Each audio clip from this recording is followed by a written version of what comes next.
कपिल का वर्णन पहले किया जा चुका है। 9 कन्याओं का वंश वर्णन हुआ। एक कला, दूसरा अनसुईया। पहला कला, इसका विवाह मरीचि ऋषि से हुआ, जिससे कश्यप और पूर्णिमान 2 पुत्र हुए।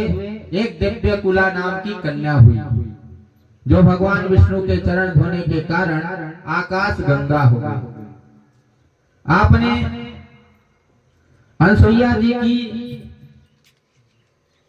कथा सुनी होगी।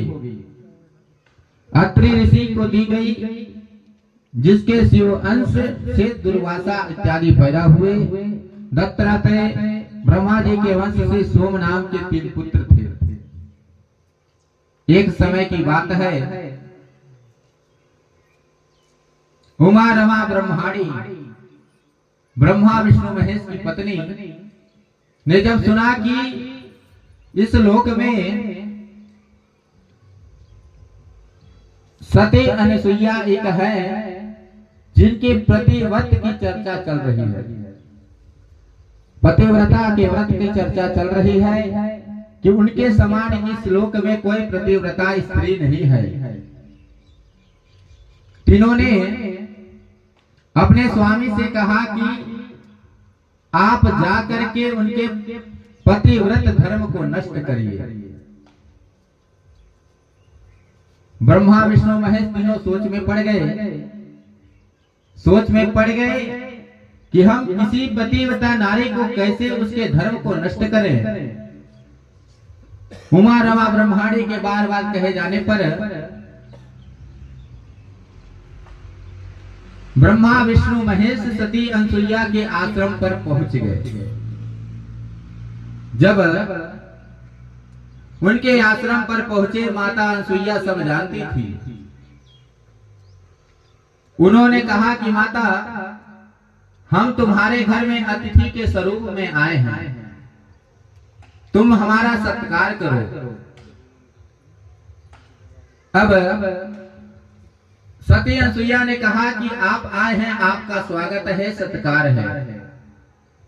ब्रह्मा विष्णु महेश ने कहा कि यदि तुम निर्वस्त्र होकर के हमारा सम्मान करोगे, सत्कार करोगे, तभी हम तुम्हारे घर पर अतिथि सेवा स्वीकार करेंगे। माता अनसुईया तो सब जानती थी, बोले मैं आपकी इच्छाओं को पूर्ण करूंगी। माता ने ब्रह्मा विष्णु महेश को अपने प्रतिव्रत धर्म के कारण 6 माह के बच्चे बना दिए। 6 माह के बच्चे बना दिए और उनको स्तनपान करा करके पलना में सुला दिया। पतिव्रत धर्म के कारण ही माता अनसुईया ने अपने मन में विचार किया कि यदि मैंने प्रतिव्रत धर्म का पालन किया की रही होंगी, तो अभी यह जो 3 देवता मेरे घर में पधारे हैं, इस सब व्यवस्था को प्राप्त हो जाए और छोटे छोटे बालक बन जाए। हाथ में कमंडल जल लिए हुए तीनों देवताओं को छोटा बच्चा का स्वरूप बना दिया और स्तनपान करा करके पालने में पौधा दिया। पालना में सुला करके झूला झुलाने लगे, सुंदर भजन गाने लगे, लोरी गाने लगी। उसी समय अत्रि मुनि का आगमन होता है। अत्रि मुनि ने